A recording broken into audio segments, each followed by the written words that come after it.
カナダは多文化国家であるものの、人々はどこまでそれに受け入れられているのでしょうか。人種、文化、慣習、人は自分とは違うという考えを抱きながらも、お互いを受け入れながら人々は生活しています。皆、馴染まないよその文化に関心を寄せ、これを喜び楽しんでいます。日本人ではないものの、日本人以上に伝統芸能や文化に深く親しむ人々がいます。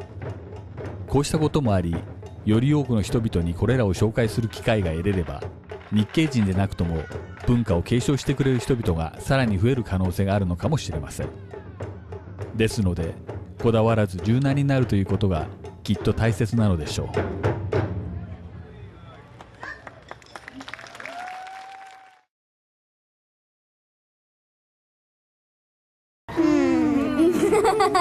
Actually, to be honest, it's the spirit of Matsuri. It's the festival. It's coming together, enjoying the seasons. Matsuri is very much a summer concept, and we get out here and enjoy the sun. We have a festival for every season, so that's a great part of Japanese culture. I think language is very important. My wife is from Japan, so our children are growing up. We're trying to do it bilingual, but it is challenging when you're living in Canada. But going back and visiting their grandparents and their relatives, it's important to keep that language up. And I think the popularity of Japanese pop culture has really influenced my children to want to learn Japanese and learn more about it, listen to their music and play their video games and stuff in Japanese. I think probably the sensitivity about other people's, how other people feel. Sometimes it can get a little exasperating because they're always sort of thinking about how they're being taken or how they affect others. But it also reflects, I think, a sensitivity, an interest in how they're perceived and how others may perceive them. And so, yeah, I think that's probably the most interesting and fascinating part of Japanese culture. It comes from a lot of their background living in a very small, confined area. And so what it is in order to have social harmony, you had to make sure that you didn't bother other people. And so that sensitivity to other people's reactions is very ingrained from when they're very young. But it's endearing and also exasperating, but it's a good aspect, I think. So interestingly, probably, to be completely honest, in my home life, it's probably food, which is what I really can appreciate the most, on a really basic level. And I think that's easy to do because I do spend so much time immersed in it during the day. The food probably, and the music. I listen to a lot of the music because of what I do. Right. And what kind of music do you listen to? I listen to some popular music and then a lot of classical music, a lot of kabuki music actually. Yeah.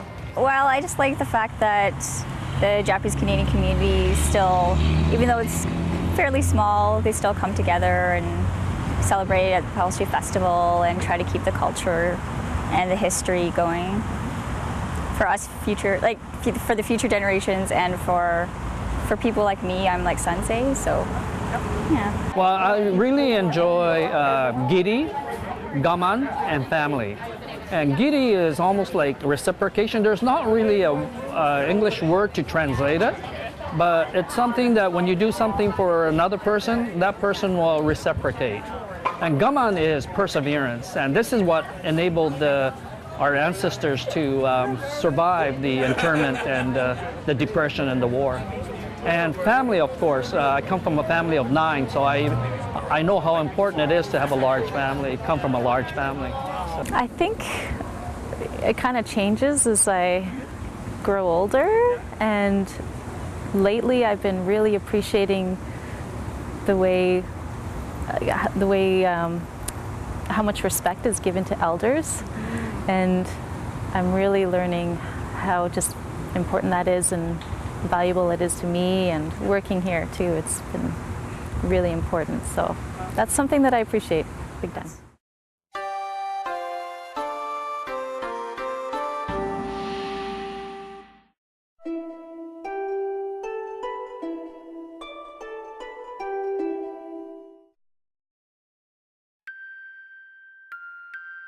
I had talked to a lot of seniors during the 70s, you know, when we were celebrating the centennial. I got to know a lot of senior people from around here. And I also mentioned at that time about the, you know, where they were during the war, questioning that, because their children didn't know. And they said that it was a shameful year, you know, the years that they spent. And shame to the Japanese people, something that you shouldn't broadcast. And they didn't even tell their children. There's a situation of my cousin whose father during the war got permission to visit another internment camp. And he was at the bus depot and he got onto the bus and had a seat. And two drunken Air Force fellows came aboard. They'd been sitting in the pub until just before departure time, and they told him to give up his seat. And he wouldn't. And so the bus didn't leave. The RCMP came and took him off the bus, threw him in jail. And he wrote to my mother and explained in such a way that it was sort of semi-coded that he was spending some time in a dark place, okay, which meant that he was imprisoned. He never told his children. And so they thought that, my cousins thought that their parents had, their father, had abandoned them during the war. And they didn't know about that. And so they were very far apart. And I says, talk to your dad and find out, tell him that you know what happened and that it is not a shame because it was not something that you had done. It was something that the government put on you. And so that did bring them a little closer, but they still had that feeling that the parents, their father had abandoned them during the wartime because he was not going to tell them that he was put in prison. I know going through when we talked to a lot of the youth, a lot of them have the same kind of thing that I did, was that, well, we didn't even know about our history and culture, and you know, they became more interested in it afterwards. And then they would ask their parents, well, why did you hide this from me? You know, well, a lot of the parents, though, when you look at their position, goes, well, we were affected because we were identified as non-Canadian. So when they did settle and resettle themselves, a lot of them said, well, let's not cluster together, let's not promote the Japanese language and culture, let's try to assimilate, right? Let's you know, give our kids non-Japanese names, right? not emphasize language. And you know, as a result of that, it's had a tremendous impact on that generation, right? Now, you can't blame the parents for doing that. They wanted to protect their kids and not have this happen to them again. But as a consequence of that, we have a 95% intermarriage rate, which, you know, it's evolved the community. But that's not a bad thing. I'm not saying that's a bad thing. It's evolved it probably unnaturally, but it has changed our community in a way, but it's an evolution in my mind. And I think it's one that we should really embrace. The internment was never anything, I didn't know about it for years. It wasn't taught to us. It wasn't taught, like I wasn't taught in schools to me, and it wasn't folklore from my parents or stories or instances of my parents. Let me tell you about this thing that happened. No, it was never like that. It wasn't in either sense of the way. It was something that did happen that I learned about, and it was almost I learned about like it was other people as well.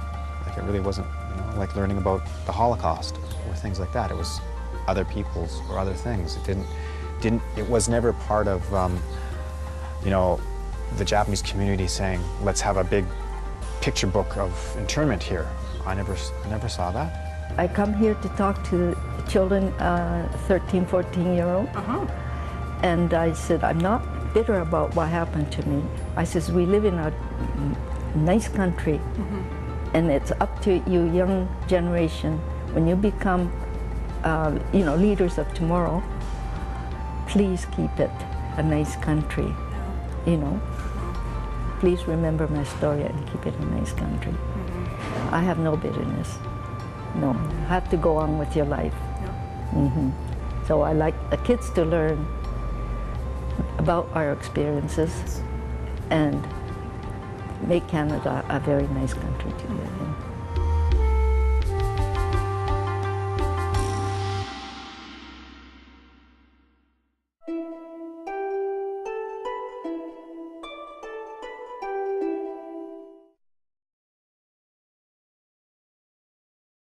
Yes, but it's Japanese Canadian food, the kind that I grew up on. Right. What's your favorite thing to cook? I like soba a lot and ochazuke in the morning. Not enough. My husband complains all the time. He's not Japanese, but he says, you should make more stuff. I do sometimes, but not a lot. We tend to go out and eat Japanese food a lot. Yeah. I do. What's your favorite thing to cook? Well, there are a number of things. I love eggplant. And there's a recipe in our Tonarigumi cookbook that it's called miso nasubi. So what it is, you use a miso sauce and use a little bit of mayonnaise with it. And it's nasu misonaise. And you put it on your eggplant and you grill it. And it just has a lovely flavor. It's simple, very simple, and it sort of permeates the whole eggplant, and it's great. I love that. I don't. To be honest though, I don't really cook any food at home. I'm not a very good cook. But my mom does, so I love going back home and getting Japanese food from my mom. Anything that takes shoyu or soy sauce, which is pretty much everything. That's great. You throw it on rice, throw it on veggies, throw it on meat. Yeah. We eat Japanese. We also eat Western. I usually do the barbecuing, and my wife does the Japanese food. What's your favorite? Cuisine? I like sushi. I like all the noodles, the soba, the ramen, all the different noodles. Yeah, great. And actually just ochazuke and just having a nice Japanese breakfast. I cook a lot of junk food, but I also like Japanese food. But I like the simplest Japanese food. My brother makes iwa nori. He picks nori from Main Island, and he makes his own. And then I just love the tofu and some of the canned salmon that my sisters make. And I have that during the summer, and it's perfect, healthy food, and I enjoy that. I'm a big sukiyaki fan.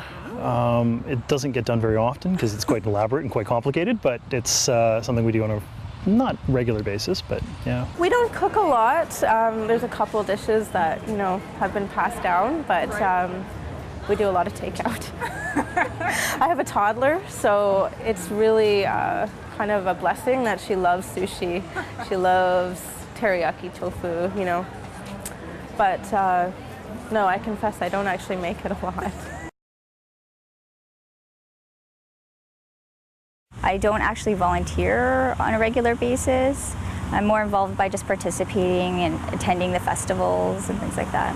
Yes, I've been here in Victoria for about 19 years, but in the last 10, 12, 13 years I've been very involved in the Japanese community, producing the newsletter for the Nikkei Cultural Society, and also being president and being on the board for a number of years. My roots go back to Ontario and Hamilton, and we started a Japanese cultural center there. My uncles and my parents' kind of generation started that up, so I spent a lot of time there. So cultural centers and cultural societies have been very important to me. Not really, because I come from Vancouver Island, and I've coached sports for 41 years. And when I retired, when I turned 65, I said to myself that my family will maybe need more help. I do a lot of Japanese classical dance and different forms of performing arts, so being non-ethnically Japanese, I really feel it's important to connect with people who are and who have this as a heritage. And so I try to make as many contacts as I can and do as much work, integrated work as I can. I've always been interested in Japanese aesthetics, and I think there's something very special about that aesthetic. So then I went to Japan and I lived there for 7 years, and I fell in love with Japanese performing arts, and particularly the classical performing arts, really. And yeah, just that. So that's what it really was. And one of the catalysts was seeing a particular performer dance something, and it was so moving. It was Ennosuke, or the old Ennosuke. He just retired his name and gave it to someone else. But seeing him dance a particular piece, and I was so moved I was so moved. I thought, I have to learn something about this. So that was it.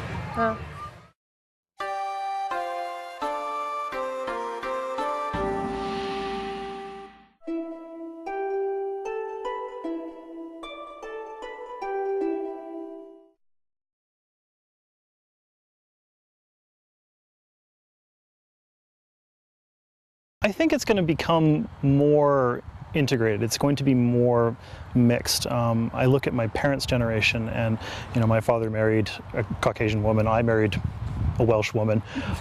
So we're sort of becoming more and more dilute as generations progress. But at the same time, it means it's spreading out. We're incorporating other traditions and other ideas into our families. And so there will always be this persistent level of Japanese, sort of a Japanese undercurrent in how our families relate to each other and identify with themselves. But it's going to become more, I'm not really sure what the right word for this would be, more homogenous, not maybe homogenous is the wrong way to put it, but more more shared, more fused. It's going to look a lot like California cuisine in the late 90s, I think. Well, already it's changed quite a bit. Obviously, my family, I have a lot of cousins that are mixed and everything like that. So I think that will probably continue, and that's really cool. It's just more different types of cultures mixing in with that and getting involved as well. But I think that there's a strong enough community that they'll still keep things like the festival and other cultural events going on. Well, it's growing in some ways because of the intermarriage. My daughter is like 3/8 Japanese. So in some ways it's growing in that, the generations are, you're just mixing it up so much that you're getting children who have 8 different ethnicities, really. And in some ways, I guess it's also diluting, but I don't think we approach it that way. It's impossible to, because there's just so much expansion of the culture. Yeah. I think it's important for the Japanese communities to exist, but for us, like the Victoria Nikkei Culture Society, we're probably only about 60% Japanese Nikkei. A lot of it are Canadians or Canadians with Japanese interest or who have been to Japan are probably more Japanese than us. And so I think it's very important not to be, to be as a Japanese community, but not to be insular, but to share with the community at large. I think that whatever desire to keep the Japanese communities separate or to more tightly knit, that horse is already gone. The horse is gone, the barn's burned down, it's done. We are who we are. We are the mixed race, mixed ethnic background families, and that's the way it's going to be probably until we're all sort of 1/16th, 1/32nd, 1/64th. Yeah. And that's the way it's going to be. Anybody who wants to call themselves a Nikkei is a Nikkei. And his name might be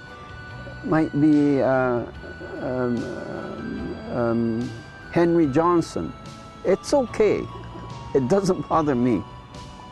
We can go to the center, and there's many Caucasian Canadians or half Caucasian or half whatever, in taking part in the center's activities. I'm not going to ask them, are you Nikkei or whatever. It doesn't matter. And I think that's the way it should be. People will have difficulty accepting that today, yet. But I think that's the way it has to be. That's the only way it could be. Because we were long past the days where we put people in. Oh, he's a new immigrant. He's a Issei. He's a Nisei, We're long past that. And I don't want to brand myself, and I don't want to brand others. And that's how it's changing. That's how it's evolving, and that's how it should evolve. So the sooner we can accept that kind of thinking, I think the better it is.「